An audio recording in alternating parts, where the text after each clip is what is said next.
আপনি কি কখনো ভেবে দেখেছেন যুদ্ধের ৪৭ বছর পরেও আমাদের দেশের মানুষ কেন এখনো গরিব?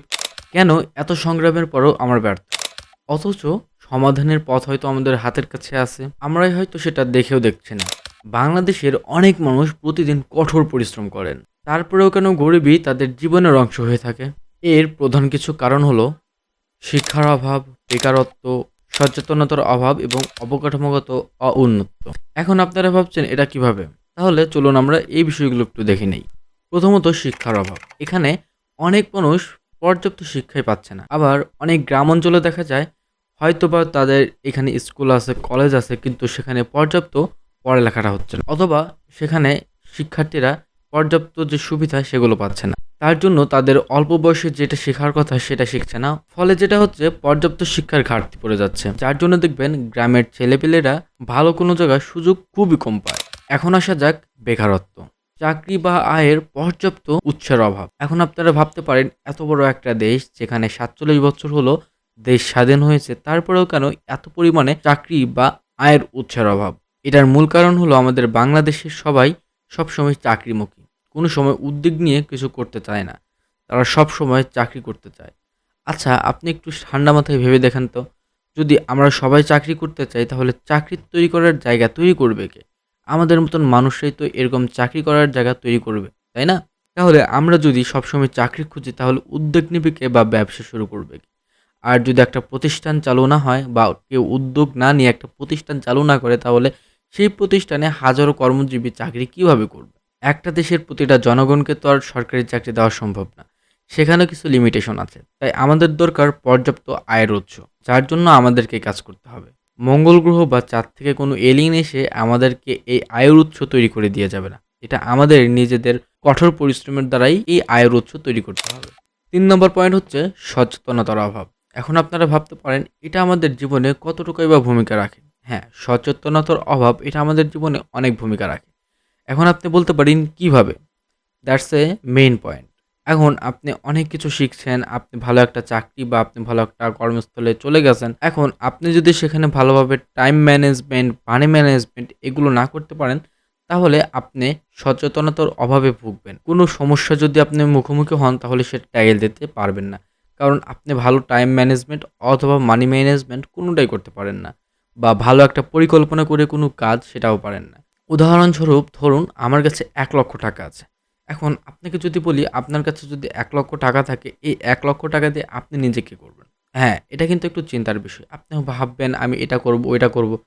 যে প্রত্যেকটা কাজের কথা আপনি চিন্তা করবেন প্রত্যেকটা হবে আপনার শখ বা হ্যাবিট। এখন আপনি যদি আপনার ৳১,০০,০০০ দিয়ে আপনি শখ পূরণ করেন তাহলে আপনার প্রয়োজন মিটাবেন কি দিয়ে? হ্যাঁ, এটাই আমাদের বাংলাদেশের মানুষের সবথেকে বড় সমস্যা। আমরা যখন কোনো ফ্রি মানি পাই তখন সেটা সবসময় হ্যাবিট মেটাতে বা ইচ্ছাগুলো পূরণ করতেই কাজে লাগিয়ে দিই। একবারও চিন্তা করি না আমাদের প্রয়োজন সঠিকভাবে মিটছে কিনা? আমাদের দরকারি জিনিসগুলো আমি পাচ্ছি কিনা? আমি সঠিক কাজের স্থল পাচ্ছি কিনা? এগুলো চিন্তা না করি আমাদের ইচ্ছা বা আমাদের শখ পূরণ করতে আগে মাঠে নেমে যাই। এটা হচ্ছে আমাদের সবথেকে বড় ভুল। এর জন্য আমাদেরকে সবসময় সচেতন থাকতে হবে যে আমাদের কোনটা আগে দরকার এবং কোনটা পরে দরকার। এবং এরপর হচ্ছে আমাদের শখ মেটানোর কাজ। সো এই ভুলগুলো আমরা অবশ্যই করব না। এগুলো যত আমরা এভয়েড করে চলবো সেটা আমাদের জন্যই উপকার। এরপরে ৪ নম্বর পয়েন্ট হচ্ছে অবকাঠামোগত অউন্নত। এখন আপনারা ভাবতে পারেন হ্যাঁ, ঢাকা সহ বিভিন্ন জেলাতে তো অনেক অবকাঠামোগত উন্নত হয়েছে। তাহলে কেনই বা আমি অবকাঠামোগত সমস্যা বা অবকাঠামোগত অউন্নতর কথা বলছি?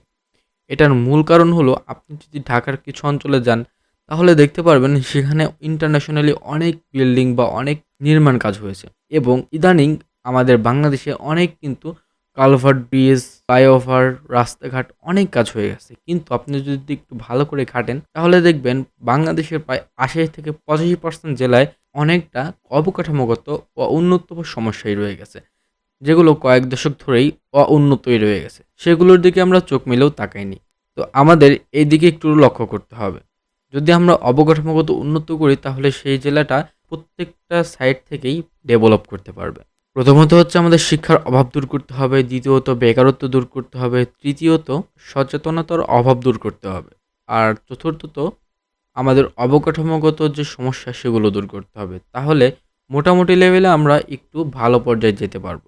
একটা কথা আছে সেটা হলো smart work divided hard work. আপনি কোনটা করবেন, স্মার্ট ওয়ার্ক নাকি হার্ড ওয়ার্ক? অবশ্যই আপনার স্মার্ট ওয়ার্ক করা দরকার।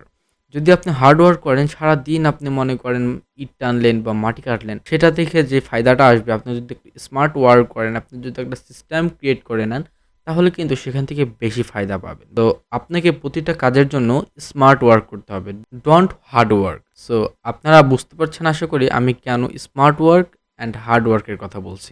এগুলো তো ছিল শুধু কিছু কারণ, কিন্তু মূল সমস্যাটা আরও গভীরে। এখন প্রশ্ন হলো, কিভাবে এই চক্র ভাঙা সম্ভব? শিক্ষা এবং দক্ষতায় উন্নয়ন। মানুষই হচ্ছে মূল সম্পদ, এই নীতিতে আমাদের সবসময় এগিয়ে যেতে হবে। শিক্ষার পাশাপাশি প্রযুক্তিগত এবং ব্যবসায়িক দক্ষতা অর্জন করতে হবে। কেননা আমরা যদি সবসময় থিওরিক্যাল নলেজ নিয়েই পড়ে থাকি, তাহলে কখন প্র্যাকটিক্যাল নলেজের দিকে অগ্রসর হব? যেমন ধরতে পারেন, আমরা সবসময় যে পড়ালেখা করি, বই পড়ি এবং খাতায় লিখি, এটা হচ্ছে আমাদের থিওরিক্যাল নলেজ। এখন আমাদেরকে প্র্যাকটিক্যাল নলেজের দিকে অগ্রসর হতে হবে। যেমন আমরা অনেকে কম্পিউটার চালাতে পারি না, কম্পিউটারের কোনো ডেভেলপমেন্ট সাইড আমরা জানি না। এখন এরপরে হচ্ছে আপনাকে কিছু ব্যবসায়িক দক্ষতা অর্জন করতে হবে। এখন আপনি ভাবতে পারেন, কেনই বা ব্যবসায়িক দক্ষতা অর্জন করতে হবে? এটার মূল কারণ হলো, আপনি যার আন্ডারে চাকরি করবেন সে কিন্তু একজন ব্যবসায়ী। এখন আপনি যদি ব্যবসায়ের কিছু দক্ষতা অর্জন করতে পারেন, তাহলে তার ব্যবসায় যখন আপনি চাকরি করবেন বা তার কোম্পানিতে যখন আপনার চাকরি করতে যাবেন, সেখানে কিন্তু ভালো একটা রেজাল্ট আপনি আনতে পারবেন। সেখানে আপনি টপ ওয়ানে থাকতে পারবেন চাকরিজীবী হিসাবে। আর যদি ব্যবসা করেন, তাহলে তো সেখানে ভালো একটা সাপোর্ট পাবেন। এরপর হচ্ছে ব্যবসায়ের সুযোগ সৃষ্টি। সবাই চাকরির পিছনে না ছুটে কিছু ছোট ছোট ব্যবসা করার কথা ভাবুন। কেননা আপনিও যদি সবসময় চাকরির পেছনে ছোটেন, তাহলে দেখবেন চাকরির সিরিয়াল অনেক বড় হয়ে গেছে, কিন্তু সেখানে চাকরি দেওয়ার মতন কোনো ব্যক্তি পাবেন। তাই আপনি এমনভাবে মাইন্ড সেট আপ করে নিন, যেখানে আপনি নিজেই আরও 10,000 ব্যক্তিকে চাকরি দিতে পারবেন। এই মাইন্ডসেট নিয়ে যখন আপনি এগোতে থাকবেন, তখন দেখবেন আপনি নিজেকে অনেকটা ডেভেলপ করে ফেলতে পারছেন। এখন আপনারা অনেকেই বলবেন যে, হ্যাঁ, আমি যদি কোনো ব্যবসা শুরু করতে নেই, তাহলে আমাকে সেখানে পর্যাপ্ত ইনভেস্ট করতে হবে। যদি ইনভেস্ট না করি, তাহলে আমাদের ব্যবসা শুরু করতে পারবো না। তাহলে আমি আপনাকে সাজেস্ট করব ডিএক্সএন ইন্টারন্যাশনাল বিজনেস, যেটা আপনি খুব ইজিলি করতে পারবেন, অল্প বিনিয়োগের মাধ্যমে বা বিনিয়োগ ছাড়াই আপনি শুরু করতে পারবেন। তো আপনি যদি এটার বিষয়ে আরও বিস্তারিত জানতে চান, অবশ্যই আমাকে কমেন্ট বক্সে জানাবেন, অথবা আমি ডিসক্রিপশন বক্সে আমার হোয়াটসঅ্যাপ নাম্বার দিয়ে দেবো, সেটার মাধ্যমে আমার সাথে আপনি সরাসরি যোগাযোগ করতে পারেন। Learning with money management. এখন আমরা অনেকেই মানি ম্যানেজমেন্ট করতে পারি না, যেটাও কিন্তু আমাদের গরিবী হালের জন্য অনেকটা দায়ী। সঞ্চয় এবং বিনিয়োগের অভ্যাস গড়ে তুলুন, তাহলে দেখবেন আপনি আস্তে আস্তে নিজের জায়গা থেকে ডেভেলপ করতে শুরু করবেন। অলরেডি যারা সাকসেস হয়েছে পুরো বিশ্বর মধ্যে, তাদেরকে ফলো করুন। তারা কিভাবে সাকসেস হয়েছে, তাদের লাইফ থেকে কিছুটা শিক্ষা নিন। আর এটার লাস্ট পয়েন্ট যেটা বলবো, মানে মানি ম্যানেজমেন্টের লাস্ট পয়েন্টে যেটা বলবো, সেটা হলো প্যাসিভ ইনকাম তৈরি করার চেষ্টা করুন। এখন আপনি ভাবতে পারেন, প্যাসিভ ইনকামটা কি? What is that passive income? Passive income হচ্ছে এমন একটা ইনকাম, যেটা হচ্ছে আপনার আনঅ্যাক্টিভ থাকা অবস্থাতেও ইনকাম আসতে থাকবে। ওই যে একটা কথা আছে না, আপনি তখনই সফল যখন আপনি ঘুমিয়ে ঘুমিয়েও ইনকাম করতে পারবেন।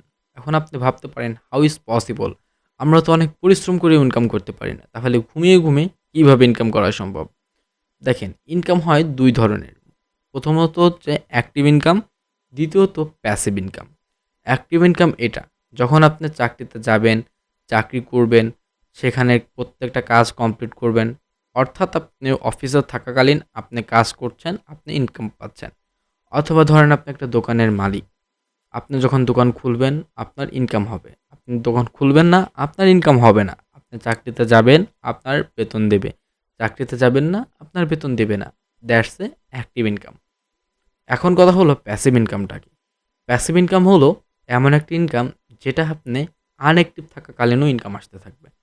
এখানে মূলত আপনাকে একটা সিস্টেম ক্রিয়েট করতে হবে, যে সিস্টেমটাই আপনাকে ইনকাম এনে দেবে। এক্সাম্পল হিসেবে মার্ক জাকারবার্গ, যে কিনা ফেসবুকের প্রতিষ্ঠাতা, সেই ব্যক্তি কিন্তু মূলত ফেসবুকের প্রতিষ্ঠাতা।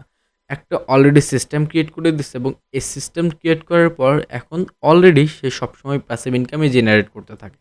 তাকে কিন্তু এখন অনেক কঠোর পরিশ্রম করতে হয় তেমন কিন্তু না। তার মানে দ্যাটস এ প্যাসিভ ইনকাম। এখন সে মারা গেলেও ইনকাম আসবে, সে যদি 10 মাস হাসপাতাল অসুস্থ হয়ে পড়ে থাকে তাও ইনকাম আসবে, সেই ব্যক্তি যদি পুরো বিশ্ব ভ্রমণ করে তারপরে তার ইনকাম আসতে থাকে। That's call A passive income. তো আপনারা অবশ্যই এটা ট্রাই করবেন, প্যাসিভ ইনকাম জেনারেট করার। হ্যাঁ, আরেকটা কথা সেটা হলো আমি যে কোম্পানির কথা আপনাদেরকে বলেছি, আমি অলরেডি সেই কোম্পানিতে আছি। That's the Accenture international business. এটা ওয়ার্ল্ডের ২০০ টা দেশে বিজনেস করছে এবং ১০ টা দেশে এই কোম্পানির ফ্যাক্টরি আছে। So that's international company and এটা ১৯৯৩ স্টার্ট অর্থাৎ ৩০ বছর এটা বিজনেস করছে। ও যে কথা বলছিলাম প্যাসিভ ইনকাম এটা অনেক গুরুত্বপূর্ণ আমাদের জীবনের জন্য বা লাইফের জন্য। এই যে ডিএক্সএন কোম্পানি এখান থেকেও প্যাসিভ ইনকাম 100% পসিবল। আমি করছি আপনাদেরকেও সাজেস্ট করব আপনারা আমার সাথে বিজনেসটা করতে পারেন যদি আপনারা আগ্রহী থাকেন। ৪ নাম্বার এবং লাস্ট যে পয়েন্ট সেটা হচ্ছে ইমিডিয়েট অ্যাকশন। অর্থাৎ আপনি এখনই অ্যাকশন নেবেন। এখন আপনি আমার ভিডিওটা দেখছেন, এরপরে হয়তো ভাববেন আমি আজ নয় কাল, কাল নয় পরশু, পরশু নয় তাই পরের দিন। এইভাবে আপনি প্রতিটা দিন পেছাতে থাকবেন বাট আপনার অ্যাকশন কখনোই ফিল আপ হবে না বা আপনি কখনো অ্যাকশন নিতে পারবেন না। তাই ইমিডিয়েট আপনি এখনই অ্যাকশন নেবেন। What is possible? Yes, that's possible. একটা কথা মনে রাখবেন, নিজের গরিবত্ব দূর করতে চাইলে উদ্যোগী হতে হবে, ব্যবসায়ী হতে হবে, ব্যবসা করতে হবে। এছাড়া কোনো সঠিক সমাধান আপনি পাবেন না। আর একটা কথা সেটা হলো পরিবর্তন শুরু হয় নিজের থেকে। তো আজই অ্যাকশন নিন এবং ডিরেক্ট ইমিডিয়েট অ্যাকশন নিতে হবে। আপনারা কি জানেন এমন অনেক মানুষ ছিল যারা অনেক ডাউনে ছিল কিন্তু তারা সঠিক পরিকল্পনা এবং কঠোর পরিশ্রমের মাধ্যমে নিজের জীবন বদলে ফেলেছে। তারা আমাদের দেখিয়ে দিয়েছে যে গরিবই চিরস্থায়ী নয়, শুধু দরকার সঠিক দিক নির্দেশনা এবং চেষ্টা। আপনি কি সেই পরিবর্তনের অংশ হতে চান? আপনার পরিবার এবং সমাজের জন্য কি একটা নতুন দৃষ্টান্ত তৈরি করতে চান? তাহলে দেরি কেন, আজ থেকে আপনি শুরু করে দেন। আজকের এই ভিডিওটি যদি আপনাদের কোনো উপকারে আসে অবশ্যই লাইক করবেন এবং কমেন্ট করে আপনার মতামত জানাবেন এবং যদি মনে করেন এই ভিডিওর মাধ্যমে আপনার কোনো ফ্রেন্ড উপকৃত হতে পারে তাকে ভিডিওটা শেয়ার করেন এবং এমন আরও ভিডিও পাওয়ার জন্য অবশ্যই চ্যানেলটা সাবস্ক্রাইব করে রাখবেন। সবাই সুস্থ থাকবেন, ভালো থাকবেন, আল্লাহ হাফেজ।